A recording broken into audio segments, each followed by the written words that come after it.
Hello my dear student, আশা করি তোমরা সকলেই খুব ভালো আছো আর তোমাদের প্রিপারেশনও খুব ভালো চলছে। তোমরা আগের যে ভিডিওটি সেখানে 38 নম্বর পেজের যে কোশ্চেনগুলো রয়েছে সেই কোশ্চেনগুলো আমরা সলভ করে নিয়েছি। এবার আজকে আমাদের নেক্সট টার্গেট যে পেজটি সেটি হচ্ছে কি 85 নম্বর পেজ। তো আগের যে ভিডিওটি সেই ভিডিওর লিঙ্ক এই ভিডিও ডেসক্রিপশন বক্সে দেওয়া থাকবে, তোমরা চাইলে সেখান থেকে দেখে নিতে পারবে।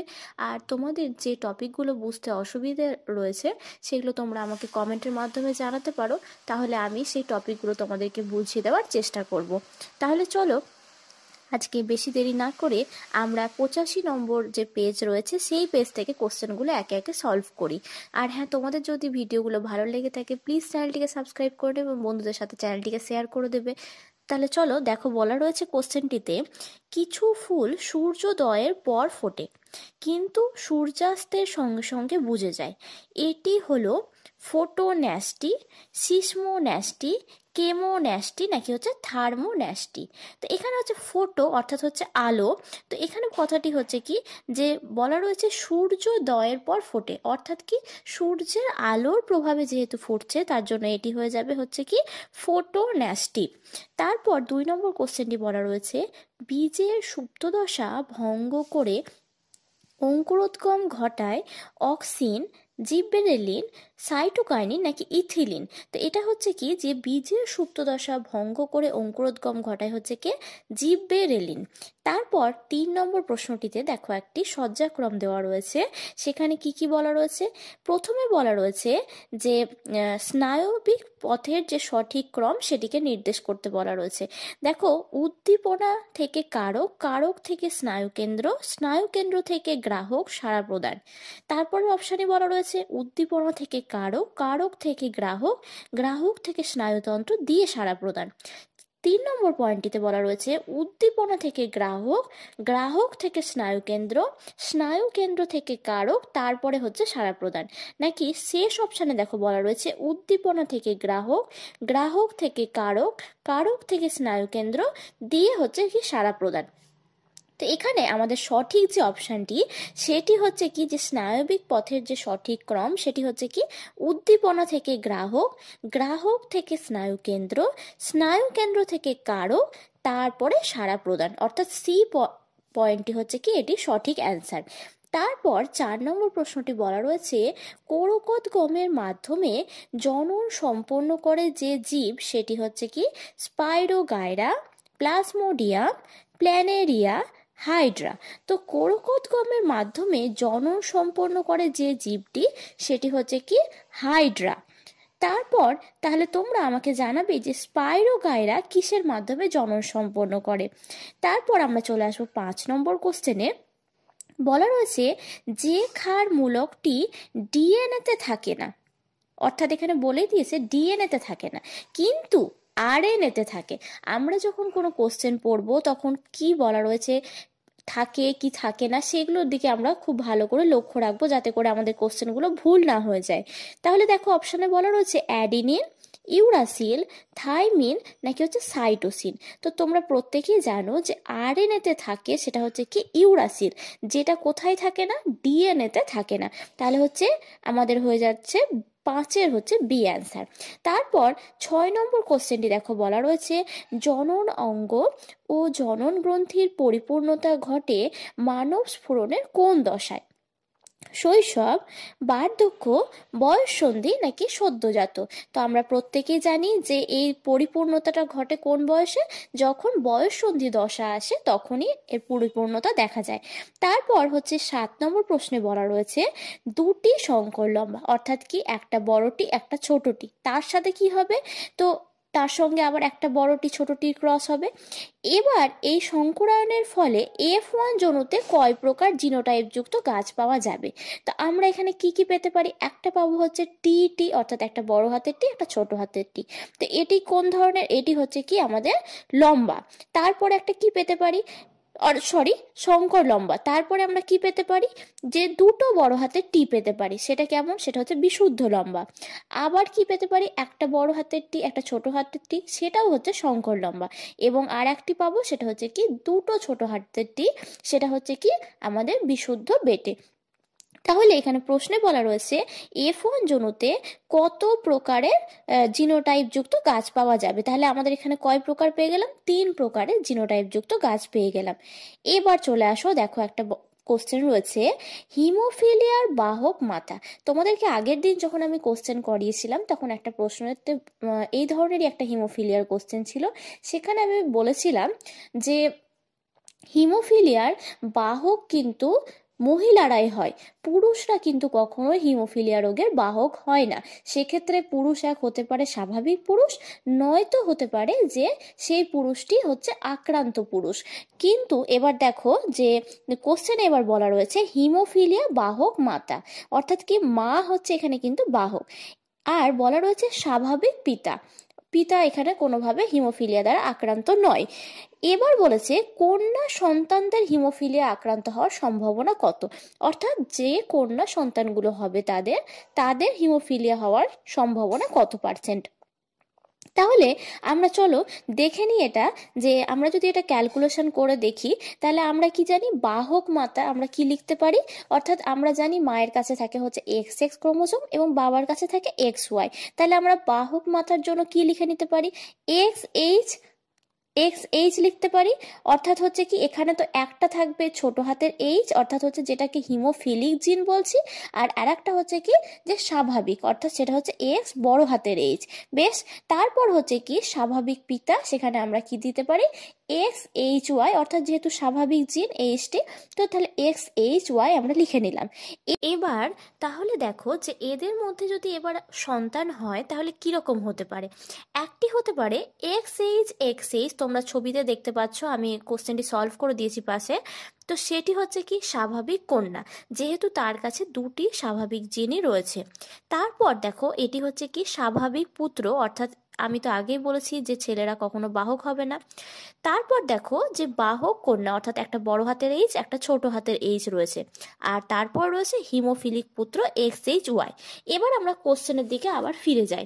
কোশ্চেনে দেখো বলেছে যে কোশ্চেনটিতে দেওয়া রয়েছে যে কন্যা সন্তানদের হিমোফিলিয়া আক্রান্ত হওয়ার সম্ভাবনা কত।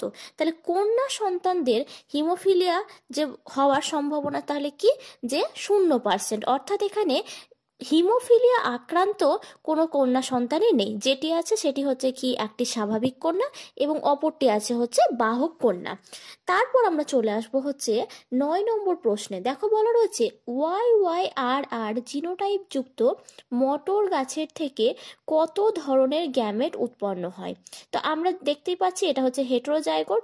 তো এখানে আমাদের ফর্মুলাটা কি থাকে, 2 টু দি পাওয়ার n, আর এখানে কটা হেটেরোজাইগোটস রয়েছে, দুটো রয়েছে, তাহলে 2 to the power n, n এর এখানে 2 বসিয়ে দেবো আমরা, তাহলে 2 স্কোয়ার সমান হচ্ছে 4 হচ্ছে এটার অ্যান্সার হয়ে যাবে।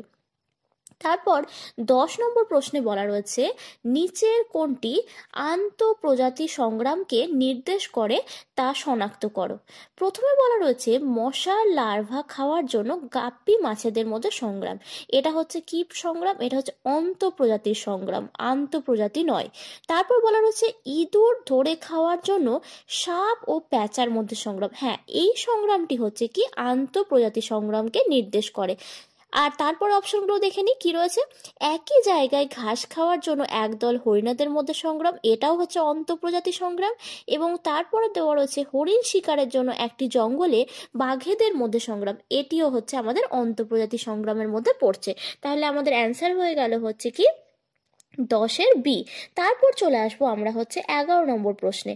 11 নম্বর প্রশ্নটি বলা রয়েছে যে নিচের কোন প্রাণীটি বিশেষ নৃত্যভঙ্গি দ্বারা নিজ দলের অন্য সদস্যদের সাথে খাদ্যের উৎস সংক্রান্ত তথ্য আদান প্রদান করে তা শনাক্ত করে, শিম্পাঞ্জি, আরশোলা, ময়ূর নাকি মৌমাছি। তো মৌমাছি হচ্ছে কি নৃত্য প্রদর্শন করে, সেই নৃত্যটিকে আমরা বলে থাকি কি ওয়াগটেল নৃত্য বলা হয়, যেটি দেখতে অনেকটা হচ্ছে ইংরেজি 8 বা বাংলায় 4 অক্ষরের মতন দেখা হয়। তারপর আমরা চলে আসবো 12 নম্বর প্রশ্নে। প্রশ্নটি বলা রয়েছে বাদুড়ের ডানা এবং হচ্ছে কি তিমির ফ্লিপার যার উদাহরণ সেটি হচ্ছে কি নিষ্ক্রিয় অঙ্গ সমসমস্ত অঙ্গ, সমবৃত্তীয় অঙ্গ, নাকি হচ্ছে সদৃশ অঙ্গ? তো আমরা জানি হচ্ছে কি যে সমবৃত্তীয় হওয়ার জন্য কি হতে হবে, দুজনের কাজ সেম হতে হবে। কিন্তু এখানে হচ্ছে কি যে দুজন অর্থাৎ বাদুড়ের ডানা এবং তিমির ফ্লিপার হচ্ছে কি যে তারা তাদের শারীরিক বৈশিষ্ট্য একই রকম হলেও তাদের হচ্ছে কি যে কাজ একই রকম নয়, সেই জন্য এটি হয়ে যাবে কি সমসমস্ত অঙ্গ। তারপর আমরা চলে আসবো হচ্ছে 13 নম্বর প্রশ্নে। 13 নম্বর প্রশ্নটি বলা রয়েছে, সিউডোমোনাস জীবাণুটি নাইট্রোজেন চক্রের নিচের কোন ধাপের সঙ্গে যুক্ত? নাইট্রোজেন আবদ্ধকরণ, নাইট্রিফিকেশন, ডিনাইট্রিফিকেশন, নাকি হচ্ছে অ্যামোনিফিকেশন? তো এখানে হচ্ছে সিউডোমোনাস জীবাণুটি হচ্ছে নাইট্রোজেন চক্রের ডিনাইট্রিফিকেশনের সঙ্গে যুক্ত। তারপর 14 নম্বর প্রশ্নটি বলা রয়েছে, পূর্ব হিমালয় হটস্পটের একটি বিপন্ন প্রজাতি হলো লায়ন টেলড ম্যাকাকাও, ওরাং ওটাং, তারপরে হচ্ছে রেড পান্ডা, নাকি হচ্ছে নীলগিরি থর? তো এখানে অ্যান্সার হয়ে যাবে যে পূর্ব হিমালয় হটস্পটে একটি বিপন্ন প্রজাতি হচ্ছে রেড পান্ডা। তারপর 15 নম্বর প্রশ্নটি রয়েছে, বায়ু দূষণের সঙ্গে সংশ্লিষ্ট রোগগুলি হলো ডায়রিয়া, টাইফয়েড, হেপাটাইটিস, তারপর রয়েছে হেপাটাইটিস, ব্রঙ্কাইটিস, বধিরতা, তারপর রয়েছে কি যে ব্রঙ্কাইটিস, হাঁপানি, ফুসফুসের ক্যান্সার, নাকি ফুসফুসের ক্যান্সার, পোলিও, ম্যালেরিয়া? তো তোমরা এখানে প্রত্যেকেই জানো তোমাদের ক্লাস 10-এর যে 5th চ্যাপ্টার রয়েছে সেখানে বায়ু দূষণে এই রোগগুলোর নাম উল্লেখ করা হয়েছে কি কি না, তো ব্রঙ্কাইটিস, হাঁপানি বা যেটাকে আমরা বলে থাকি অ্যাজমা, তারপর হচ্ছে ফুসফুসের ক্যান্সার, এইগুলি। তাহলে এখানে আমাদের হচ্ছে 15 নম্বর প্রশ্নের অ্যান্সার হয়ে যাবে হচ্ছে সি। তাহলে আমরা এখানে টোটাল হচ্ছে কি 15টি কোশ্চেন সলভ করে ফেললাম। এবার আমরা চলে আসবো টু যে কোশ্চেনগুলো রয়েছে সেই কোশ্চেনগুলোতে। প্রথম কোশ্চেনটি বলা রয়েছে, মানুষের চোখে লেন্সের ফোকাস দৈর্ঘ্য প্রয়োজন মতো পরিমার্জন করার পদ্ধতিকে কি বলা হয়ে থাকে? উপযোজন বলা হয়ে থাকে। তারপর বলা রয়েছে, কোষ বিভাজনের কোন দশায় ক্রোমোজোম কোষের বিষুব অঞ্চলে বিন্যস্ত থাকে? তো আমরা প্রত্যেকে জানি এটা যে মেটাফেজ দশায় হচ্ছে ক্রোমোজোম কোষের বিষুব অঞ্চলে বিন্যস্ত থাকে। তারপর 3 নম্বর প্রশ্নটি বলা হয়েছে, কোনটি হলো একটি লিঙ্গ সংযোজিত জিন দ্বারা সৃষ্ট রোগ? তো এখানে আমাদের হচ্ছে কি যে আমরা জানি যে এক্স ক্রোমোজোম গঠিত হচ্ছে কি রোগ, যেটি তোমাদের সিলেবাসে উল্লেখ করা রয়েছে কি হিমোফিলিয়া, বর্ণান্ধতা। তো এর মধ্যে থেকে তোমরা যে কোনো একটি অ্যান্সার লিখতেই পারো। এরপর দেখো 2.4 নম্বর কোশ্চেনে বলা রয়েছে, মানুষের মেরুদণ্ডের শেষ প্রান্তে অবস্থিত ড্যাশ একটি নিষ্ক্রিয় অঙ্গ? তো তোমরা প্রত্যেকেই জানো যে মানুষের মেরুদণ্ডের শেষ প্রান্তে কি অবস্থিত রয়েছে? কক্সিস। তারপর বলা রয়েছে, জৈব বৈচিত্র্যের সর্বাধিক প্রাচুর্যযুক্ত অঞ্চলকে বলা হয় হটস্পট। তারপর বলা রয়েছে, নমুনা বীজকে 196 ডিগ্রি সেন্টিগ্রেড তাপমাত্রায়, এখানে যদিও একটা প্রিন্টিং মিস্টেক আছে বইয়ে, এটা হবে -196 ডিগ্রি সেন্টিগ্রেড তাপমাত্রায় তরল নাইট্রোজেনের মধ্যে রেখে ex-situ সংরক্ষণকে কি বলা হয়? তোমরা তোমাদের ক্লাস 10-এর 5th যে চ্যাপ্টার রয়েছে সেখানে তোমরা পড়েছো ক্রায়ো সংরক্ষণ বা ক্রায়ো প্রিজার্ভেশন।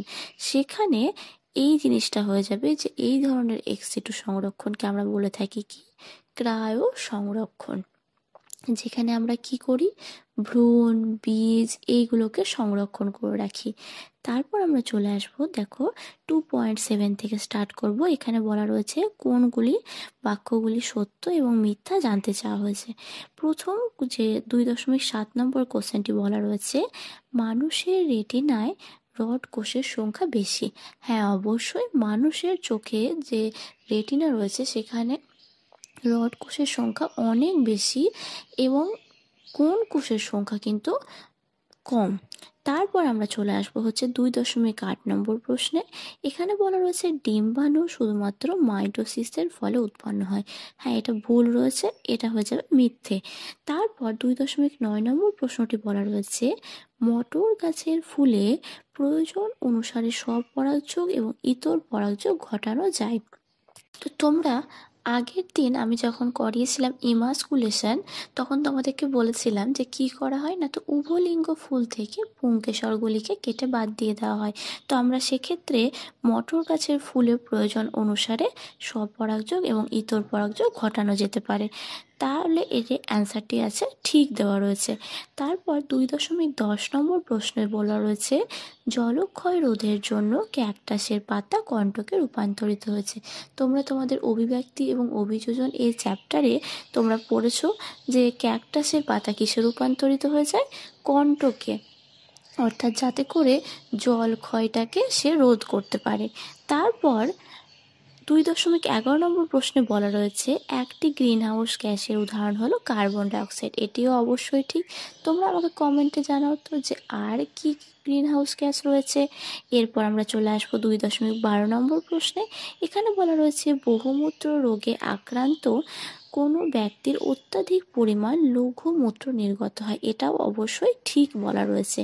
এরপর চলে আসবো আমরা ম্যাচ দ্য ফলোয়িং। এখানে এ স্তম্ভ এবং বি স্তম্ভ দুটো মেলাতে হবে। দেখো বলা রয়েছে অন্ধবিন্দু, তো অন্ধবিন্দু কার সাথে মিলবে দেখি তো। দেখো এখানে বলা রয়েছে রেটিনা ও অপটিক স্নায়ু সংযোগস্থল। তারপর 2.14তে বলা রয়েছে সাইটোকাইনেসিস। তো সাইটোকাইনেসিস কি করে? সাইটোকাইনেসিস হচ্ছে কোষ পাত গঠনে সাহায্য করে। তারপর আমাদের রয়েছে কি প্রাকৃতিক নির্বাচনবাদ। এইটি কে দিয়েছিলেন? এটি দিয়েছিলেন বিজ্ঞানী ডারউইন। তাহলে এটা হয়ে গেল 15টা হচ্ছে এফ অ্যান্সার। তারপর 16টা বলা রয়েছে অরণ্য ধ্বংস এবং বাস্তুতন্ত্রের ক্ষয়। এটি কি রয়েছে? এটি হয়ে যাবে 2.16টা হচ্ছে কি করে না, তো জলবায়ুর পরিবর্তন এবং বিশ্ব উষ্ণায়ন। তারপর 2.17তে বলা রয়েছে গর্ভমণ্ডল স্থানান্তরকরণ। তোমরা প্রত্যেকেই জানো যে গর্ভমণ্ডল স্থানান্তরকরণ কোথায় হয়? পরাগরেণু। তো এখানে অ্যান্সারটি হয়ে যাবে 2.17 হচ্ছে এ অ্যান্সার। তারপর এটা লাস্ট 2.18তে বলা রয়েছে JFM। তোমাদের লাস্ট চ্যাপ্টারে এটি রয়েছে JFM এবং PBR। সেখানে তোমরা পড়েছো জয়েন্ট ফরেস্ট ম্যানেজমেন্ট। তো JFM এর সঙ্গে কোনটা মিলবে? জঙ্গল পুনরুদ্ধারের জন্য স্থানীয় বাসিন্দাদের হচ্ছে কি সক্রিয় অংশগ্রহণ। এটা হয়ে গেল। তাহলে আমাদের পুরো ম্যাচটা আমরা কমপ্লিট করে ফেললাম। শুধুমাত্র এখানে বাকি থেকে গেল ভূগর্ভস্থ জল দূষণ। এটা কারোর সাথে ম্যাচ হলো না। এরপর আমরা চলে আসব, বলা রয়েছে একটি শব্দে বা একটি বাক্যে উত্তর দাও। দেখো বলা রয়েছে 2.19 প্রশ্নটি বিসদৃষ্ট বেছে লেখো। তো এখানে যেটি আলাদা হবে সেটি আমাদেরকে বের করে নিতে হবে। প্রথমে দেওয়া আছে TSH। TSH হচ্ছে কি থাইরয়েড স্টিমুলেটিং হরমোন। তারপরে ACTH adrenocorticotropic hormone, GTH gonadotropic hormone, আর CSF সেরিব্রোস্পাইনাল ফ্লুইড। তো এখানে আমাদের এর মধ্যে থেকে কোনটি তাহলে আলাদা হয়ে যাচ্ছে? CSF আলাদা হয়ে যাচ্ছে, কারণ বাকি তিনটা হচ্ছে কি হরমোন। তারপর বলা রয়েছে অক্ষিগোলকের লেন্স ও রেটিনার অন্তর্বর্তী প্রকোষ্ঠে অবস্থিত তরলটির কাজ কি? তোমরা প্রত্যেকে জানো এই তরলটিকে আমরা কি বলি? ভিট্রিয়াস হিউমার বলে থাকি, যেটা কি করে যে চোখের অভ্যন্তরীণ চাপ নিয়ন্ত্রণে সহায়তা করে থাকে। তারপর 2.21 প্রশ্নটি বলা রয়েছে নিচে সম্পর্কযুক্ত একটি শব্দ জোড় দেওয়া রয়েছে, সেখান থেকে বুঝতে হবে দ্বিতীয় জোড়টির শূন্যস্থানে উপযুক্ত শব্দ বসাতে বলা রয়েছে। প্রোফেজ, সেখানে বলা রয়েছে প্রোফেজ ইস্টু হচ্ছে কি নিউক্লিয় পর্দা ও নিউক্লিওলাসের অবলুপ্তি। তোমরা জানো প্রোফেজ দশাতে কি হয়ে যায়? নিউক্লিয় পর্দা এবং নিউক্লিওলাসের অবলুপ্তি হয়। তাহলে কোন দশাতে আমাদের নিউক্লিয় পর্দা এবং নিউক্লিওলাসের পুনরাবির্ভাব হয়? এটা হচ্ছে কি হয়ে যাবে? টেলোফেজ দশায় হচ্ছে কি নিউক্লিয় পর্দা এবং হচ্ছে নিউক্লিওলাসের পুনরাবির্ভাব হয়। তারপর 2.22 বলা রয়েছে মেন্ডেলের একসঙ্কর জননে পরীক্ষায় প্রাপ্ত দ্বিতীয় অপত্য জনুর জিনোটাইপের অনুপাত জানতে চাওয়া হয়েছে। তোমরা জানো প্রত্যেকে যে একসঙ্কর জননের জিনোটাইপের অনুপাত কত হয়, তাও আবার F2 স্টেজে, সেখানে হয়ে যাচ্ছে হচ্ছে কি 1:2:1। তারপর আমরা চলে আসবো হচ্ছে 23 নম্বর প্রশ্নে। এখানে বলা রয়েছে থ্যালাসেমিয়া রোগের জন্য দায়ী জিন মানুষের কোন ধরনের ক্রোমোজোম বহন করে? তোমরা এক্ষেত্রে জানো যে থ্যালাসেমিয়ার ক্ষেত্রে একটা থ্যালাসেমিয়া মেজর একটা থ্যালাসেমিয়া মাইনর রয়েছে। তো যেটা হচ্ছে এখানে হচ্ছে কি যে আলফা থ্যালাসেমিয়া যেটা আর একটা বিটা থ্যালাসেমিয়া। তো আলফা থ্যালাসেমিয়ার হচ্ছে আলফা জিন দ্বারা নিয়ন্ত্রিত হয় এবং বিটা থ্যালাসেমিয়া হচ্ছে বিটা জিন। তো আলফা থ্যালাসেমিয়া হচ্ছে কি আলফা জিনটা হচ্ছে কি যে 16 নম্বর ক্রোমোজোম দ্বারা এবং হচ্ছে বিটা জিনটা হচ্ছে 11 নম্বর ক্রোমোজোম দ্বারা হচ্ছে কি বহন হয়। তারপর রয়েছে কি 2.24 নম্বর প্রশ্নে সমস্ত অঙ্গ কোন ধরনের বিবর্তনকে নির্দেশ করে। তোমরা তোমাদের 4th চ্যাপ্টারে পড়েছো সমস্ত অঙ্গ এবং সমবৃত্তীয় অঙ্গ। সেখানে তোমরা দেখেছো অপসারী এবং অভিসারী অভিযোজন, এই দুই ধরনের অভিযোজন সম্পর্কে তোমরা জেনেছো। এবার এই অপসারী অভিযোজন এবং অভিসারী অভিযোজনের ইংলিশটা আমরা কি জানি, একটা হচ্ছে কি ডাইভার্জেন্ট ইভলিউশন আর একটা হচ্ছে কনভার্জেন্ট ইভলিউশন। এবার আমাদেরকে কোশ্চেনে বলা রয়েছে যে সমস্ত অঙ্গ কোন ধরনের বিবর্তনকে নির্দেশ করে। এবার তোমরাই বলো যে সমস্ত অঙ্গ হচ্ছে কি করে না, তো অপসারী অভিযোজন বা যেটাকে আমরা বলে থাকি ডাইভার্জেন্ট ইভলিউশন, এইটিকে হচ্ছে কি করে না তো নির্দেশ করে আসছে। তারপর আমরা চলে আসবো 2.25-এ। সেখানে বলা রয়েছে নিচের 4টি বিষয়ের মধ্যে 3টি একটি বিষয়ের অন্তর্গত। দেখো অপশনগুলো বলা রয়েছে ভ্রূণ, ভাজক কলা, ক্রায়ো সংরক্ষণ, বীজ। এক্ষুনি কিছুক্ষণ আগে আমি একটা কোশ্চেন করলাম, সেখানে পেলাম কি ক্রায়ো সংরক্ষণ, যেখানে -196 ডিগ্রি সেন্টিগ্রেড তাপমাত্রায় তরল নাইট্রোজেনে কি করা হয়, এই যে বীজ, ভ্রূণ, কলা এগুলোকে কি করা হচ্ছে সংরক্ষণ করে রাখা হয়। তাহলে এটা হয়ে যাবে কি ক্রায়ো সংরক্ষণের মধ্যে অন্তর্ভুক্ত। এবার আজকে আমাদের লাস্ট কোশ্চেন। দেখো বলা রয়েছে 26 নম্বর প্রশ্নটিতে সুন্দরবন পরিবেশে সংক্রান্ত সাম্প্রতিক উদ্বেগের কারণটির নাম লেখো। তো এখানে তোমাদের বইয়ে অনেকগুলো রয়েছে, তোমরা যে কোনো একটা লিখতে পারো, যেমন নগরায়নের জন্য লম্বনাম্ব উদ্ভিদদের ধ্বংস করা, এগুলো বিভিন্ন কারণ আছে, সেগুলো তোমরা লিখতে পারো। তাহলে আজকে আমাদের এখানে ভিডিওটি শেষ হয়ে গেল। তোমাদের যদি এই ভিডিওটি ভালো লেগে থাকে তাহলে প্লিজ চ্যানেলটিকে সাবস্ক্রাইব করে নেবে এবং তোমাদের বন্ধুদের সাথে আরও বেশি করে এই ভিডিওগুলো শেয়ার করে দাও, যাতে তাদের কাছেও এই ভিডিওগুলো পৌঁছে যায়। আর পরের দিন আমরা এর পরের পেজটিকে সলভ করব। Thank you.